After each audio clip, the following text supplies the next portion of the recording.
And for most of us, for most of humanity, people are living their life through thinking. You know, we don't pay attention to that much, but nonetheless, that is the case. For most people, they wake up in the morning into thinking and go to sleep out of thinking. And for the entire day, the thinking is what is happening. And not only is it thinking, but it is identification with thinking in the sense that it's not just thoughts, it's my thoughts.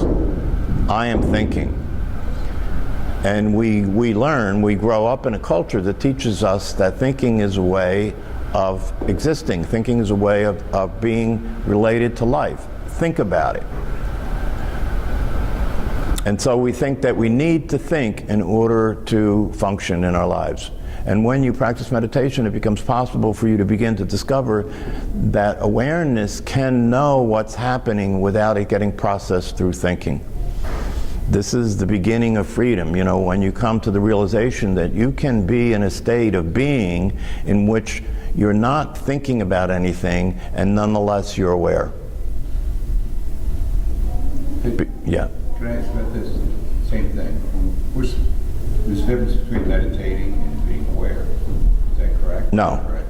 No. All right, so when I meditate, I'm supposed to completely think of nothing. My mind be a blank. I think. Maybe I'm wrong. Well, you can't think of nothing. Okay.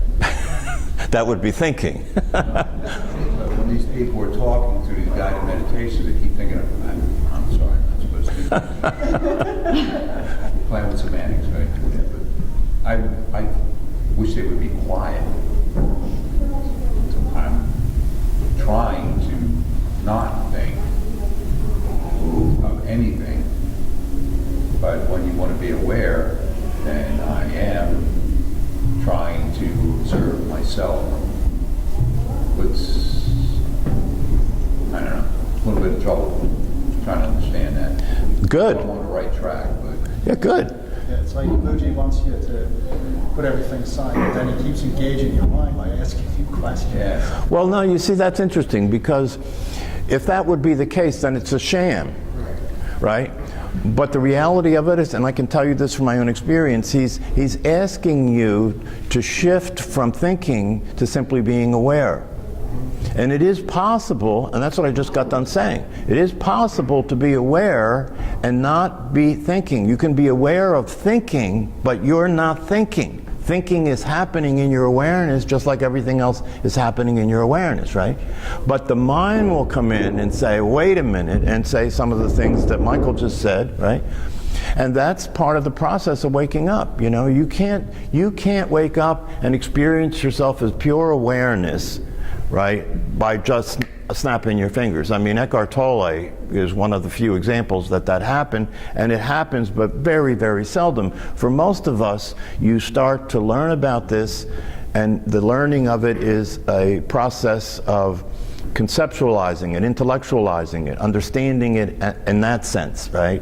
And then gradually, if you stay with it and you meditate to keep loosening up the system, giving yourself some space to experience yourself and to experience awareness without just thinking about it. You see, that's the problem. We are so programmed to think that if you hear about awareness, you think about it. You can't help it, right? Because you've been that's the one trick pony that most people are. We've been practicing thinking as a way of being.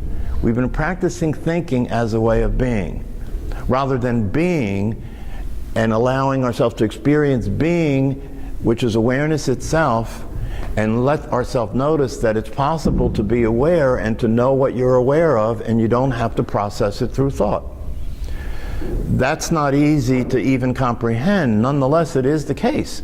And that's why in the beginning, whether we're talking about developing a meditation practice or using meditation to become free and awake and alive and aware, it's going to take, that's why in the beginning it just takes high intention. It takes effort in the beginning to discipline yourself, to start to move out of the traffic and sit still and be quiet for a while and begin to allow yourself to experience awareness and to recognize that it is there, it is not the same as thinking, and it can be aware of thinking without using thinking to be aware. It can be aware of thinking without using thinking to be aware. So this is part of what is called the discovery. You're discovering something. You know, your awareness is obviously there. If it wasn't there, you wouldn't be here right now, right? Right? It was there before you got a name. It was before you had any language, right? It's always been there in the background, but once you learned language and you got a name and you were told you were a person in a body, you started to ignore the awareness that was there. That was no longer something that was necessarily relevant, even though it was always there, and even though without it you couldn't think, because it's the awareness of thinking that allows you to think. But nonetheless, we ignore the awareness, we look past the awareness, and we use thinking, we engage with thinking in front of the awareness, and that thinking becomes the lens that interprets everything that's coming into the system. And the brain has been programmed to be a thinking system. It's a programmed thinking system. So even if you wake up and you have moments of awareness, you have glimpses of what it's like to be free from thinking. You have moments of freedom, you have moments of relief, you have moments of experiencing somehow, and this is the way it occurs for a lot of people, you have moments where you're experiencing somehow, you don't necessarily know how to describe it, but everything just seems okay right now. I'm not worried, I'm not afraid, I'm relaxed, it seems peaceful, there's nothing going on, I don't necessarily understand it, but this really feels like a great relief. That happens in glimpses at first, and that's what it's like to simply be aware. And your brain is still programmed, so even if you have that experience, right? Even if you have that experience, the brain will come back and re-engage and start processing through thought again. And then it'll seem as though, oh, I had that experience, but I lost it. No. This is very important. You don't have the experience and lose it. What happens is your attention gets pulled back into thinking again, and then you start ignoring it again. But the awareness is always there. It's the only constant. It's the only constant, and this is why it's so important to recognize it as the truth of who you are, because everything but that changes. Everything but that changes, and that's the source of the anxiety and the depression and the conflict and the struggle in life, because you're trying to live your life as a brain. You're trying to live your life as a thought process. You're trying to live yourself as a mind. And this brain and this mind and this thought process and this physical body and the world we live in is always changing, constantly changing. The only constant is change itself. And so it's within that instability and within that unreliability that we're trying to have something that doesn't change. We're trying to have something that will allow us to experience some stability in our lives. And we do things to try and get that. You know, we try and get a job that we can keep. We try and get a person that we can stay with. You know, we try and hold on to things that are changing that we can't hold on to. Right? And that's what I meant when I said in time, as you get more in the middle of your life, it starts to become obvious that there's no way. You're not going to be able to hold on to. Everything that you get, you lose. Every good experience you have passes. Every good day ends up in a bad day. You can't control the weather, you can't control your mind, you can't control your body, you can't control other people, you can't control the politics, you can't control the money. And this is the experience we're having as human beings. That's why we are really interested in something that doesn't change, which is, interestingly enough, you. To me, that's the most interesting thing of all of this. The thing that doesn't change is you.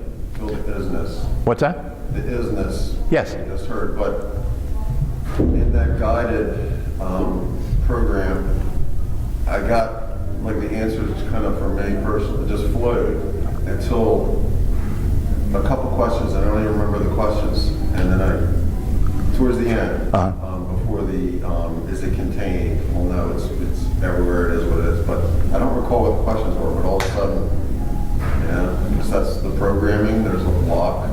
Yeah, sure, because what's happening if you follow that guided meditation is it's starting to draw your attention away from thinking away from being identified with your mind to the freedom of awareness itself. And when you do that, the system that the brain is will try and get that attention back, because the brain is programmed for survival. Try and get that attention back, because according to the brain, and the brain is not an awake entity, it's a system, right? And it's programmed for survival. Why is it programmed for survival?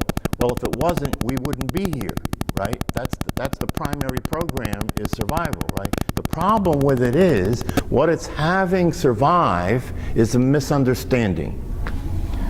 Because as we grew up and got conditioned into the system and learned that we are a name and a body and a personality, that's what the program used to create a program for that to maintain existence and survive. And so when you start to move away from that, because you realize that you're not what you thought you were, the brain doesn't know that. The brain's going to keep trying to get you to be what you thought you were, because if you move away from that, according to the program, you die. So the brain will start to come in and say, wait a minute, and produce thoughts, produce fear, produce considerations, produce arguments, produce all kinds of resistance against this, because there is this system that is saying, if I am not a body, if I am not a person, if I am not my story, if I am not my past, if I am not the roles I play, then I don't exist, and therefore I can't let that happen.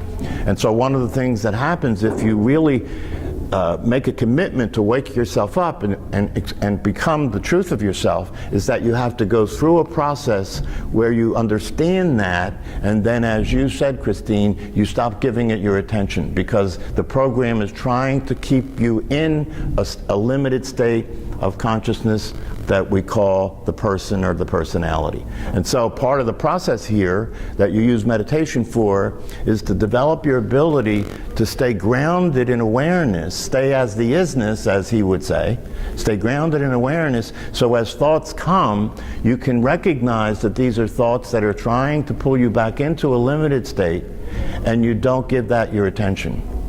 And if you do that consistently over time, as he said, what will happen is those thoughts will begin to dissipate, because thoughts, in order for them to exist, they need your attention. Thoughts don't think themselves.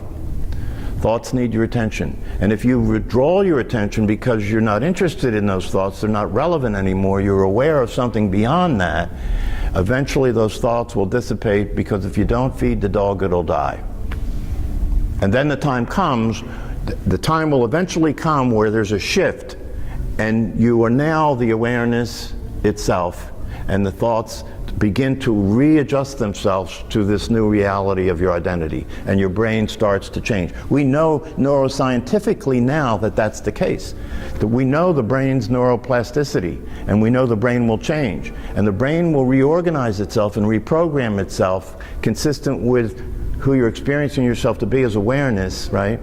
And then you become a sage. Then you become enlightened, then you become wise, right? Because you're no longer buying the lies. You're no longer buying the bullshit. You're no longer part of the rat race. And it's a difficult process to get relief and break yourself away from that, because we live in a world that's challenging that. This turns it all on its head. We live in a world where the herd is running off a cliff. It's not hard to see that. All you have to do is watch the news tonight. The herd is running off the cliff. And so as you wake up, you begin to understand, wait a minute, I don't have to fly with this flock. Just because they're running off a cliff, I don't have to run with them. I don't have to be like everybody else. I don't have to drive in the traffic and be another asshole that's pissed off, right? I don't have to relate to the person that I marry like they're my enemy. I don't have to relate to my body like it's not cooperating with me. I don't have to relate to the past like it is still here. I don't have to relate to the future like it's going to determine anything. This is freedom. Freedom. Freedom to be here and aware of things as they're happening, without resisting it, without trying to control it, without thinking it should be different. That's the source of suffering, really. All you have to do is start to pay attention to your life moment to moment as you go through the day, and notice how much of what happens is not okay with you. How much of what happens you say no to. How much of what happens you resist and struggle and fight with, and that's causing your suffering? Well, this is a good question, and it's not, the question is, under high stress, it seems that this experience comes where there's this relaxation and this awareness and calmness that doesn't seem to make sense given that you're in a highly stressed situation, right? Well, the reality of it is, and you get to see this as you continue to practice this, is it's not that that awareness came, it's always there. It's that you became aware of it. It's that the crisis often is the case. The stress or the crisis is too intense for your personality to manage it, so that system fails, right? It's like a computer program that collapses, it crashes. And when that happens, what's there behind it becomes the experience, which is awareness, and awareness is never upset. Awareness is always peaceful. Awareness sees things clearly, naturally, and so that's always there. And that's one of the reasons, one of the things I said to the group that we've been meeting with is I highly recommend that you create a crisis. I highly recommend that you don't continue to allow the life you're experiencing to be something that it's normal everyday life. Start to pay attention to it in a way where you're very disturbed by it all. Create a crisis, because then you'll build up the kind of overwhelm. Oh, sorry. Then you'll build up the kind of overwhelm that will eventually cause the system to crash. And the way that the system crashes, in the sense that I mean it, is a good thing. Obviously I'm not telling you to make yourself crazy or anything like that, because you already are.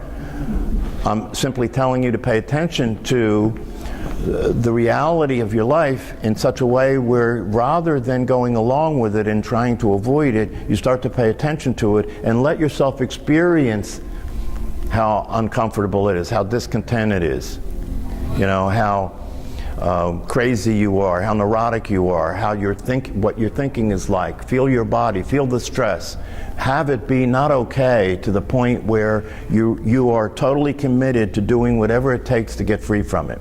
That's creating a crisis, but it's a good crisis, because that crisis is what it's going to take for you to stay awake consistently enough to get out of that condition. And so it happens to people, not everybody, but it happens to some people that when things are the worst, something happens and there's this relief. Many people talk about the fact that when they thought they were going to die, people who were very close to death, they talk about the same thing. All of a sudden everything gets very peaceful, they're not afraid anymore, they're very calm, they start to see things realistically. There are people who have been diagnosed with a terminal illness that thought they had a short period of time to live, and then discovered it was a mistake and they're not going to die. And they literally have said, that was the best time in my life when I thought I was going to die. And then they find out they're going to live and they get depressed again. So that's one of the reasons why a lot of teachers say, see if you could, and Mooji says this too when it comes to this whole business of waking up, because the only place you can ever wake up is in the present moment. The mind will tell you, okay, I get this, it's a good idea, I'm going to get there someday. That's never going to happen. There is no someday. The only time you can ever wake up is in the present moment. And that's why a lot of teachers say, can you put yourself in a situation where you imagine today is the last day of your life? If today was the last day of your life, if this was the last hour of your life, would you let go and allow yourself to be the awareness? Because that's really the situation. We're holding on. You're holding on. People are afraid, people have shared this with me, you shared it with me, you shared it with me, that one of the things that the mind brings up is, wait a minute, if I let go, if I let myself be the awareness itself, I'm going to lose something here. I'm going to lose something here. I won't be able to continue to have some of the things that I've worked hard for. I won't be able to continue to experience my life the same way in certain ways that I don't want to stop. That is also part of the process. It will appear like you're going to have to give something up. It'll appear like you're going to have to lose something. That's the mind. The mind's generating that to try and hold you back, to keep you holding on to something that isn't real. And the truth of the matter is, if you go all the way, see, there's a leap involved. There is a leap. At some point, you have to let go and jump off the cliff. And it's a free fall. But the difference between the free fall that the mind will tell you it is and the free fall that it is in this free fall, there's no ground. And it's just exciting. But you can never, you have to get to the point where you really do let go, right? And one of the things you realize when you get to the point where you really let go is the idea that you were holding on was an illusion. You were never holding on to anything. You never had any control over anything. You don't need to have control over anything. Everything is happening the way it's happening, that it's based on a wisdom that comes from awareness itself, that's always been there behind the scenes, causing everything to go the way it goes. And when you let go, you can begin to see that that's the case, and you can relax and allow things to happen. And nothing will change. Not only will you not lose anything, but you will have a whole new world available to you and not have lost anything that you had. But it's I don't want to say an effort, but it's an attention to me. I imagine you'll say it becomes easier and easier way of being, but like I had a near-death experience. I was alone, and everything you said is true. It's the most beautiful, sunny, peaceful day. As I stumbled with 4 times trying to call 911, do triage on myself, and it was beautiful. But it's a maintenance. You know what I mean? Because the world all depends upon your own personal programming, as you said, your conditioning. A specific question I have is, even with just simple mindfulness, what's the difference between, I feel like spacing out and, more of what the logical brain says is like a focusing, is like that spacing out feeling? How is that different from, mindfulness, I guess is my question. Yeah, that's a good question. Because there is a concern, depending on the person and depending on the person's brain and the person's mind and the person's history and all that jazz. You can space out. That's why one of the things about this whole process, that if you have a teacher that's an authentic teacher, and if you're involved in a community of practitioners, that helps you to stay grounded, right? Because you keep coming back into contact with this in a way that's not airy-fairy, that's not floating around anywhere, because the reality of this is very practical. The reality of this is very practical. But if you go off, into some, trip, years ago when psychedelics were popular, I saw people take psychedelics that couldn't handle it. They would go off and go, so in this, I consider it very important as a teacher that you stay grounded. Even in the basic practice of meditation, one of the things I say is feel your feet on the floor, feel your body touching the chair, so you can stay grounded. And then if you stay grounded and allow yourself to experience awareness, you don't run the risk that you're going to float off and lose contact with the reality. This is not about losing contact with reality. This is about seeing reality for what it is. And when you see reality for what it is, it doesn't mean that the conventional practical world that we live in disappears. No. It means that you can live in that world and be at home with yourself, at ease with yourself, see things as they really are, not be part of the insanity, and enjoy your life. You're not going anywhere. You're going to stay in the world as it is. It's like they say, once you wake up and become enlightened, you're in the world, but you're not of the world. So you're still grounded. You can still function. You'll function better than you ever did, right? But you're free. So community is meditating community because we're social beings, but that's another facet of ground that, just reinforces your presentness. Yeah. There's a couple of things it does. It helps you to, accelerates the process of your self-realization, right? Because you're not doing it alone. You have the benefit of other people's experience, and you have a teacher that can guide you, that understands the spaces you'll go through. And so if you're going off course, the teacher will bring you back onto course. If you don't have a teacher, you know, it's a lot more unstable. You know, you could get into places that are states of mind that you don't know they're states of mind. You think they're states of awareness, and you can get into some trouble. So that's an important thing, you know, that I have found in my own experience. Teachers are very valuable. Not only can they keep you grounded and keep you centered and keep you on course, but they can also facilitate your waking up a lot faster. They can facilitate your waking up a lot faster because this wheel doesn't have to get reinvented. We're talking about something that's thousands of years old. There have been sages and saints and teachers of awareness for thousands of years. And to our benefit right now, we live in a time where we have more grace and more available to us than ever before in the history of humanity. There are more teachers available to you than any other time in human history. You can go on the internet and there are teachers going back to the beginning of the ability to record them.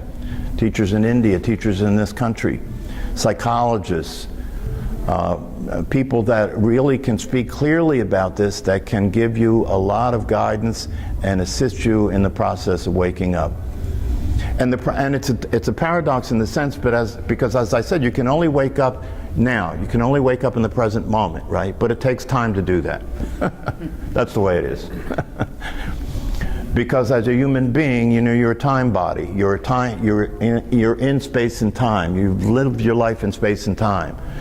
And so you've got to deal with that effectively until you get to a point where the time comes when you realize that now is the time to wake up.